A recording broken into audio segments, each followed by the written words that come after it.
Hi everybody, I'm Bill Sanders and this is WatchArtSci, the art and science of watch collection. Today I'd like to talk about what's called the procedure by incongruity.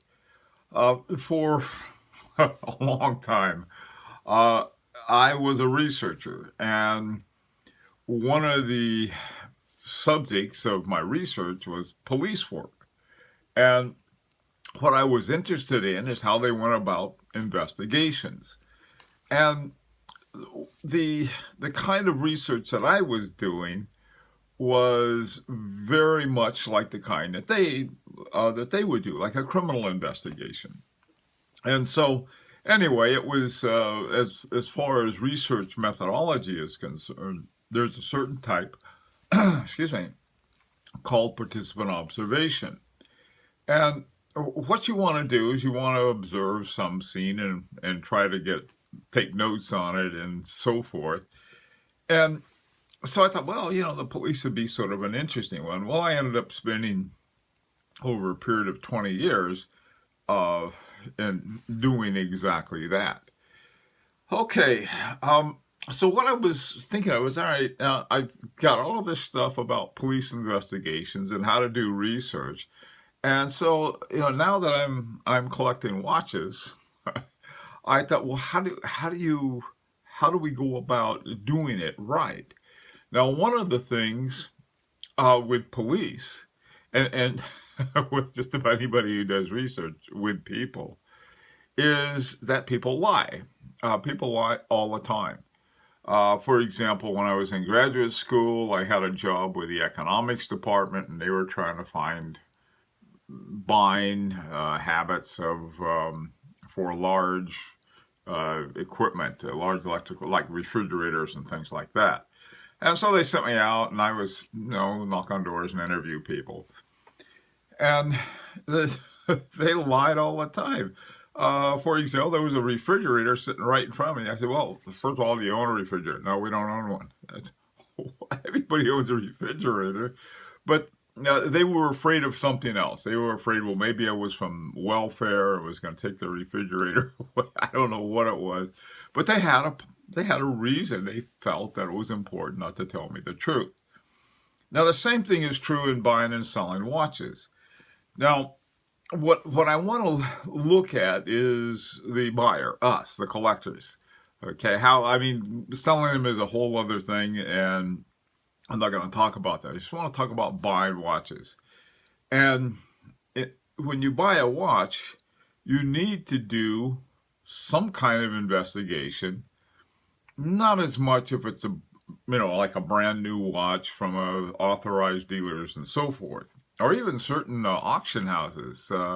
One of the people from Philips, I was talking to him one day. He said the last thing we want to have is a fake watch. I mean, they said we really turn that thing upside down because they said, what would it do to our reputation if we did? So I mean, there's certain places where you can say, if I get it from these guys, I'm going to get an honest watch. You may not get a good deal. That's a whole different thing. Anyway, so let's talk about what's meant by the procedure by incongruity. Okay, during my research one day, I was doing research with gangs, and I had made friends with this one gang member who had dropped out of the gangs and had come back to the university. And so I sort of got to know the guy. This guy had been in a serious gang and had been involved in serious violence, right? So one day he said, hey, I got to show you this neat place for lunch. If you want really authentic Mexican food, this place to go. I said, sure. So we went, we drove down to this place. He said, no, now listen, if anyone that I know sees me, I'm going to introduce you as my lawyer. Okay. And it was like, what? Well, the way he saw it, if you were former gangbanger or near that, and you were out with some white guy, um, there was, what's this white guy doing in our neighborhood? All right, basically what it was. Now, you may say, well, that's awfully racist and so forth. It's also a reality. Unfortunately, we have we separate people that way a little too much, I think. Okay, so what he was doing, he was trying to reduce the incongruity. Okay, figured, okay, here's a guy with a record a mile long, and he's with this white guy wearing a coat and tie.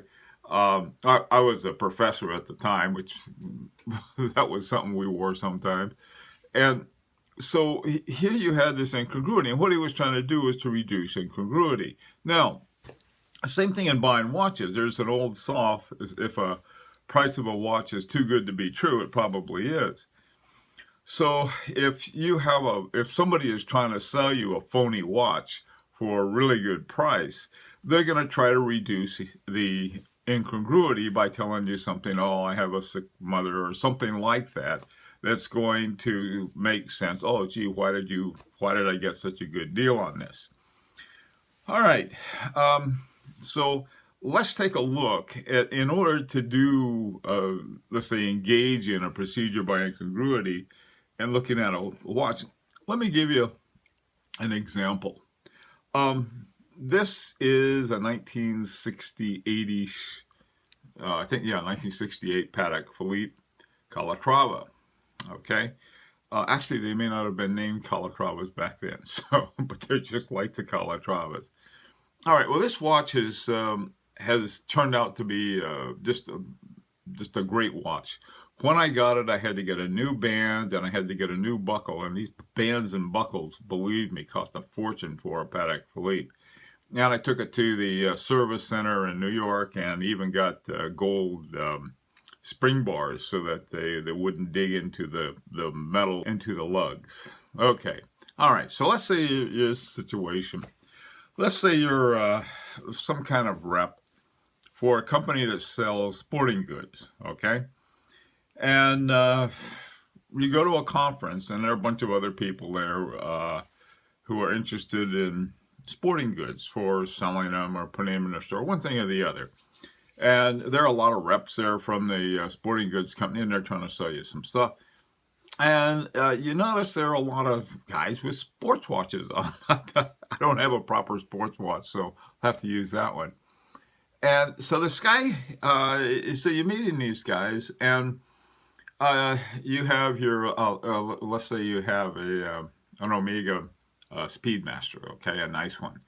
And so the guy that you're introduced to a guy, and he has an Eberhard on, a pretty good Eberhard, sports Eberhard, the one that won the Grand Prix de Horology in 2016. Anyhow, okay, so I say, hey, that's a nice watch you got there. I know some of you think Eberhards are not good watches, but I'm not going to get into that. We'll just say that this is a conversation. Some people may think the same thing of a Speedmaster, but that's not what's important. What's important is this: let's say this guy, he's got he has this. He said, look, he said, I understand you're a collector, all right? And I was given this I had an uncle who passed away, and this is what they gave me, was I got this watch. And he said it's the Patek Philippe, and he said, I was told that it's worth $1,000. Okay, all right. And so you take a look at it, and Patek Philippe is really Patek Philippe. And you determine that it's from, let's say, 2005. All right, it's about 12 years old. Now, a 12-year-old Patek Philippe Calatrava is worth a lot more than $1,000. And so, you're thinking, man, what, $1,000 for a 2015 or 2005 Patek Philippe? Whew, that would be awfully nice. And so the guy says, here, take a look at it. So you look at it, and yeah, it looks like a real Patek Philippe. And now here's a small moral dilemma, okay? Would you tell the guy to say, look, I'll take this off your hands for you. $1,000 is a little steep, but you seem like a nice guy. I'll buy it from you for $1,000.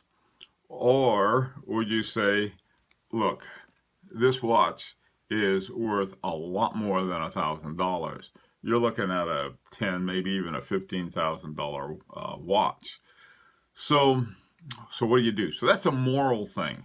Some of us, our love of watches overcomes our moral, I don't know what, moral consideration. But this is great. Now, what you have to be sure about, and like you're at a conference, you'll never see this guy again, and you can get you can get $1,000 out of the ATM machine if you do it just right, and let's say you have the money with you. Now, if you buy that and you get home with it, and you take a closer look with your magnifying glass and your loops, okay, and you find out that it is indeed a Patek Philippe. Whoa, you're thinking, I just got a great deal. So you tell all your friends, hey, I got this great deal. Or if you're smart, you won't say that. You'll say, I found a really nice Patek Philippe. It cost a lot, but it was worth it. That's just in case you have to sell it later on. Okay, now you can ask yourself, you might be a much better person than I am. I know exactly what I would do, though. All right, now, so on the other hand, say you get it home and you're looking at it and something doesn't look right. And so let's take a look at some things that may not look right. You know that Patek Philippe use the highest quality everything, okay? Now, if you get a leather strap instead of a gator strap or something like that, that's no big deal. People's straps run out all the time, and they may not even be near a place where they can get one. All right, so that's not important. Buckle, I would say, is a little more important, but the watch itself. And so you're looking at that, and a couple of different things. Okay, there's some Patek Philippe watches are made of stainless steel. Most are precious metals, okay? So that's okay. So you look at it like this one's gold, and how do you tell if it's really gold or not? All right, you can tell by the weight of it if it's a little heavier. Now this one is ultra thin, and so this can be a little more problematic. These kinds of things is where you have to use the procedure by incongruity. Okay, one of the first things you want to look at are the fonts on the watch. Now, in order to look at them, you got to know something about fonts. There are basically 4 different kinds of fonts. There's what's called sans serif, a serif, a monospaced, and a cursive, okay? There are subtypes of these, thousands and thousands of different fonts, but those are the main categories. Now, if I look at this one here, I can see the kind of font they have. They're using a sans serif font, okay? I don't know if you can see that enough, but it's sort of hard. But that's a sans serif font. On the other hand, with my Beauvais, Beauvais has a lot of really interesting elements to it. The word Beauvais is a serif. It's got the little serifs on it. The numbers on the dial have their own font that's different. Then it has cursive fonts around there saying different things, that this is really a good watch. And then down below, this is a thing, the sub-seconds down here have an even different numbered font. Okay, so if you look at this, and they both said Patek Philippe on it, all right, you need to know what Patek Philippe fonts look like, and you can take one look at this and say, this isn't it. Or if you the other part says this is a Bovet, and you look at your Bovet and say, no, it's not that at all.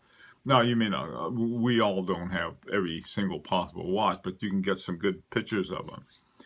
All right, so that's one of the first things to look at. With gold, I have a hard time with that. Okay, I can do it mainly by the weight of it, but man, I tell you that can be very difficult. This particular watch, this El Laura, has a great deal of gold in it. It's a thin watch again, like the other one, but boy, is it full of gold on the back and on the front. It just was, when they made this particular model, they really put a lot more gold on it than they do today, simply because the price of gold has gone crazy. Okay, these are things you have to know about.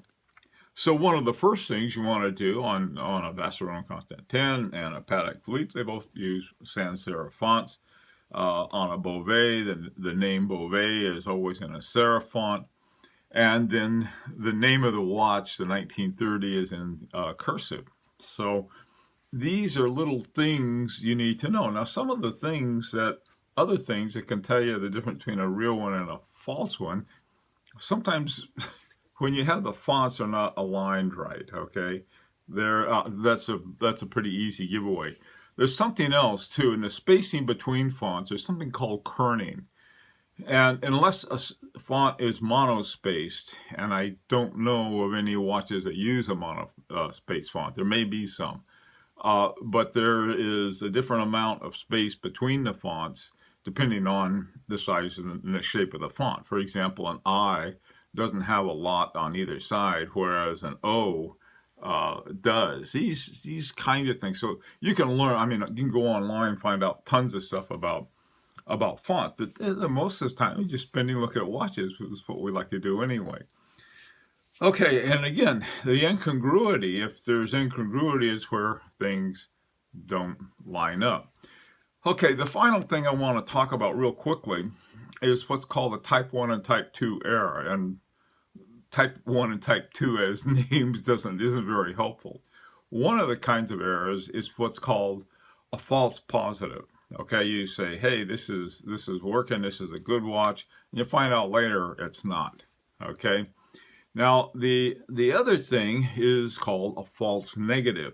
And a false negative is where you think, oh, that's not a real one, and you just passed up one of the best buys ever because it was real. Okay, and these are kinds of things you have to look out for.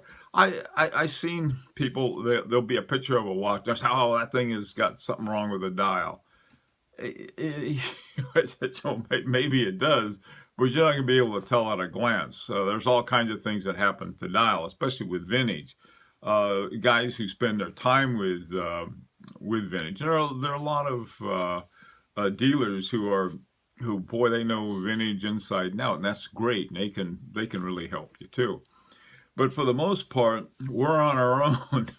And the more information you have, and just again, you can use the same kind of techniques that police use in their investigations or researchers use in their work. And two things. One, you can get great deals that way, because in case you run into a watch that somebody doesn't know how valuable it is, and you do. And two, you can avoid getting fraud. Okay, now I would really like to hear your opinion about this.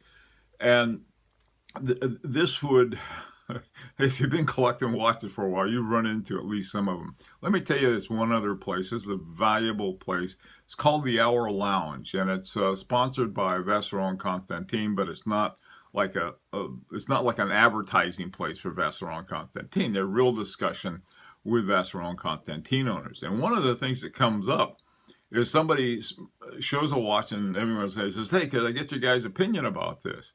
Well, when I used to spend a lot of time there, oh yeah, it's this and this and this. And pretty soon I sort of got these other things that are saying, hey, maybe we better not give too much away, because I think this guy is not he's trying to forge one and trying to find out what the flaws are that forgers make, and there's no reason we should tell them that. So uh, if you have a question about a Vacheron Constantin, by all means, you got a picture of it and stuff, you can take it to the Hour Lounge and say, hey guys, somebody offered me this, what do you think? And if they say it's a phony, don't ask any questions. It's a phony, all right?